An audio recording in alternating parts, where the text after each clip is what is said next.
사랑하는 성도 여러분, 오늘 저희가 이렇게 살아가고 있는 모든 순간에 선택받음이라는 단어를 가슴 속에 품고 더욱더 하나님 말씀 앞에 나아가고 있습니다.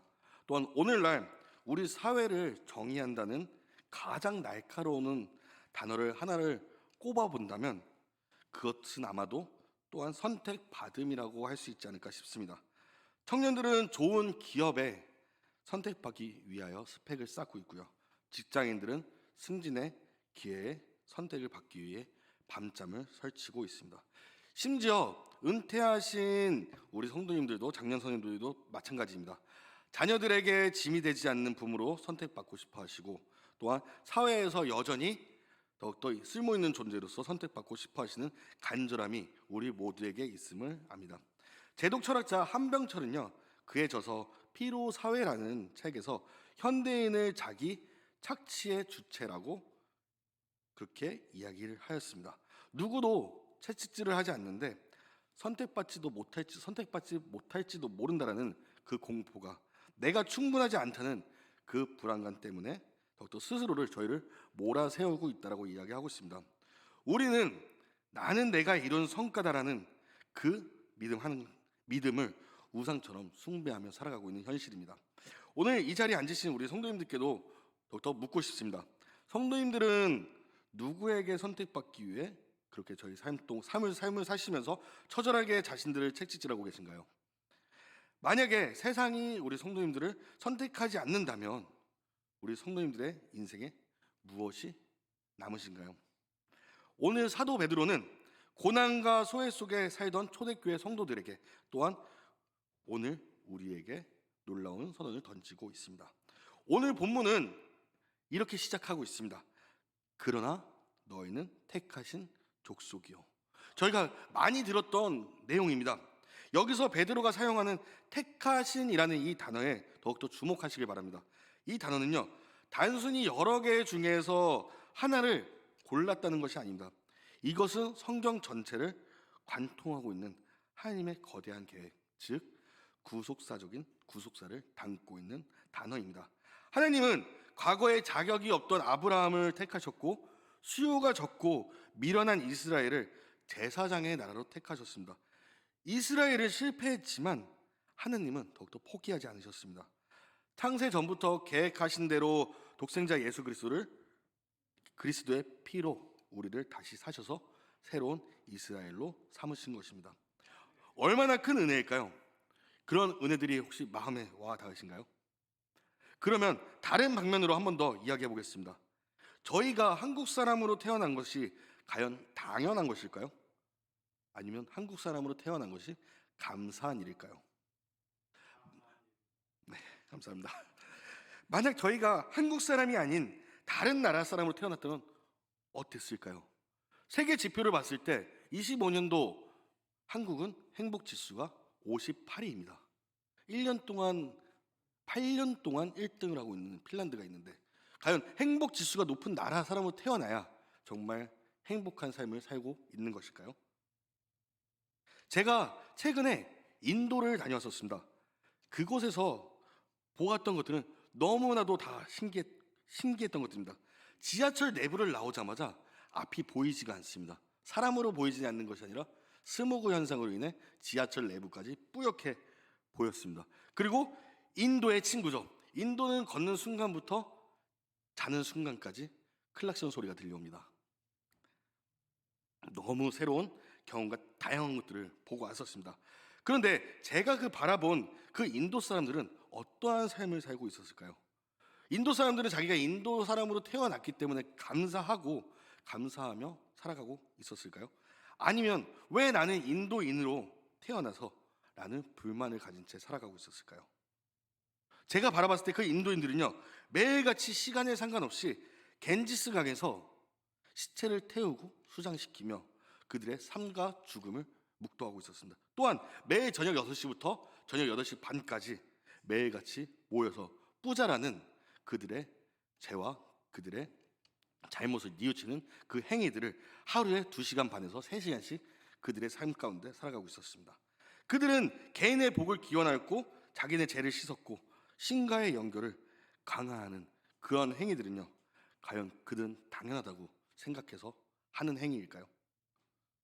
여기서 조금 더 중요시하게 바라봐 주실 게, 인도의 헌법에 보게 되면요, 자신의 종교를 믿고 실천하고 전파할 권리가 기본 권리라고 명시가 되어 있었다고 합니다. 하지만 그들의 삶은 종교뿐만 아니라 일반적인 삶 또한 정해진 채 살아가고 있는 나라였습니다.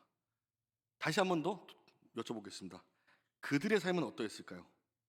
그들은 그들의 택함을 받은 삶을 살고 있었을까요? 저희가 조금 더 살펴보게 되면 우리 기독교의 택함과 타 종교와 얼마나 근본적으로 다른지 찾아볼 수가 있습니다. 방금 말씀드린 인도는 힌두교라고 합니다. 힌두교가 90% 이상입니다. 그들은 카르마, 즉 업보를 믿는 종교입니다. 내가 지금 고통받는 것은 전생에 내가 잘못했기 때문이고, 내가 더 나은 존재로 선택받기 위해 끊임없이 자기들은 선업을 쌓아야 된다는 종교입니다. 구원은 철저히 나의 고행과 노력이며 그 행위에 달려 있다고 합니다. 불교 또한 마찬가지입니다. 스스로를 깨달음을 얻어 해탈해야 한다고 말하고 있습니다.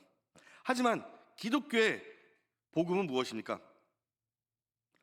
하나님은 우리가 무엇인가를 증명하기도 전에, 심지어 우리가 죄인 되었을 때 우리를 선택하셨습니다. 로마서 5장 8절 말씀을 보시게 되면, 우리가 아직 죄인 되었을 때 그리스도께서 우리를 위하여 죽으심으로 하나님께서 우리에 대한 자기 사랑을 확증하셨느니라. 아멘. 세상의 선택은 보시는 대로 조건적입니다. 우리의 건강, 재산, 자녀의 성공을 보고 사람들은 우리들을 평가하고 있습니다. 하지만요, 하나님의 선택은 무조건적인 선택이십니다.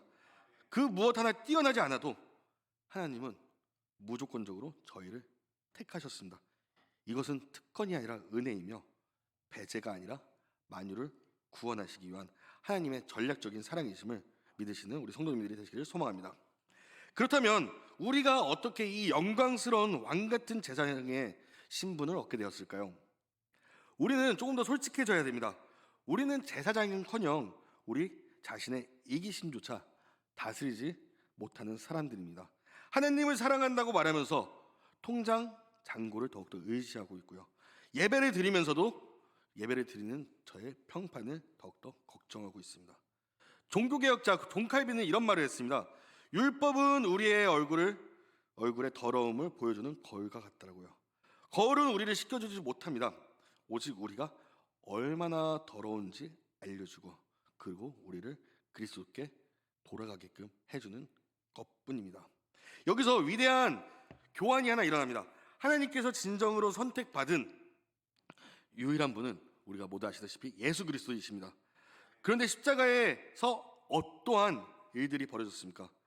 가장 사랑받는 아들이신 예수님이 십자가 위에서 버림받은 자가 되셨습니다. 마태복음 27장 46절 하반절을 보시게 되면, 나의 하나님, 나의 하나님, 어찌하여 나를 버리셨나이까? 라고 고백하고 있습니다. 예수님이 그 어두운 비선택의 골짜기로 내려가심으로 인해 죄악에 묶여있던 우리가 택함 받은 자의 빛 가운데로 나오게 되었습니다. 하나님은 이제 우리를 보실 때 우리의 초라한 이력서를 보고 우리를 바라보시지 않으십니다. 초라한 이력서로 인해 우리의 삶이 부족하기 때문에 우리를 그런 것들로 바라보고 계시지 않습니다. 하나님은요, 우리 옆에 서 계신 예수 그리스도의 완벽한 의로움을 보시고 우리에게 너는 내 사랑하는 아들이다, 내 딸이다 라고 이렇게 말씀하고 계십니다. 사랑하는 성도 여러분, 세상에 비해 한없이 부족하다고 생각하시나요? 내가 어떻게 무엇을 해야 할지가 더욱더 고민이신가요? 예배를 드리는 것만으로서도 충분한지에 대해서 고민하고 계신가요? 성도 여러분, 저희는 왕 같은 제사장들입니다. 왕과 같다고 이야기했습니다. 저희가 해야 할 일은요, 온전히 저희를 택하시고 제사장으로 삼아주신 그 주님께 더욱더 나아가는 수밖에 없습니다. 더욱더 가진 것이 없기에 때론 부족하다고 느끼기에 하나님께 나아가는 그 발걸음이 혹여나 주저하고 계시다가 혹여나 멈춰 계시다면 그러한 일들이 저희한테 찾아올 수도 있지만 저희는 택하신 백성이고 왕 같은 제사장이라는 것을 더욱더 기억하시기 바랍니다. 저희가 나아가는 모든 발걸음들은 일반 성도가 일반 백성이 아닌 하나님께 택함 받은 자녀이며 택함 받은 제사장이기에 저희는 더욱더 그 하나님께 감사하며 더욱더 나아가시는 모든 성도님 되시기를 더욱더 소망합니다. 그러면 이 복음의 진리가 저희의 월요일 아침을 어떻게 바꿀 수 있을까요? 저희가 이렇게 주일날 예배를 열심히 드리고 다음날 아침이 월요일날 되었을 때 저희는 이 들었던 말씀을 이 복음을 가지고 어떻게 나아가야 될까요? 단순히 열심히 살자는 그 결심은요 복음이 아닙니다.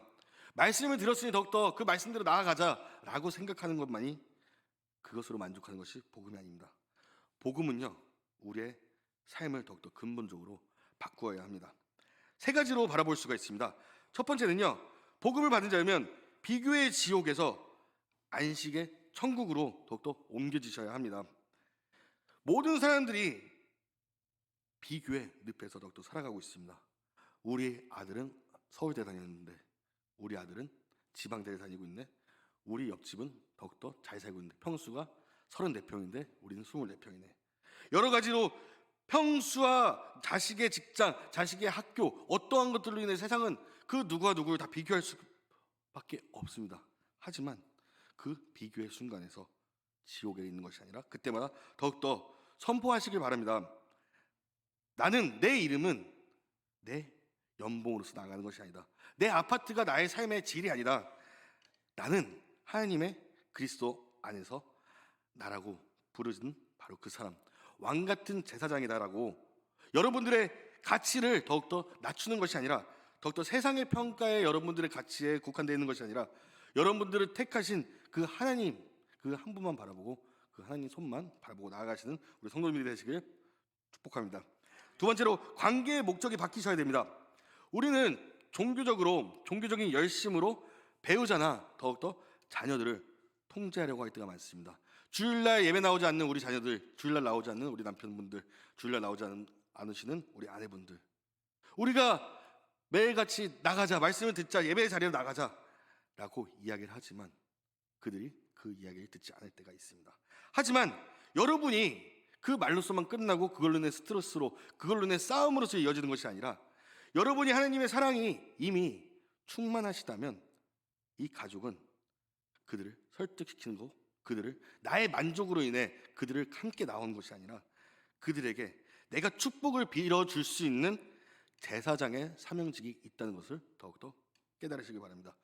자녀의 실패 앞에서도 하나님이 너를 택하셨으니 괜찮다라고 말해줄 수 있는 여유가 있으셔야 됩니다. 왜 교회를 나오지 않니? 함께 교회를 나가자. 너가 교회를 다니지 않기 때문에 그렇게 어려운 순간이 있는 것이야 라고 이야기하는 것이 아닌, 그럼에도 하나님께서 너를 사랑하고 너를 택하셨으니 괜찮다라고 응원하시는 우리 성도님들이 되시길 더욱더 축복합니다. 마지막으로 세 번째는요, 고난을 해석하는 눈이 달라지셔야 됩니다.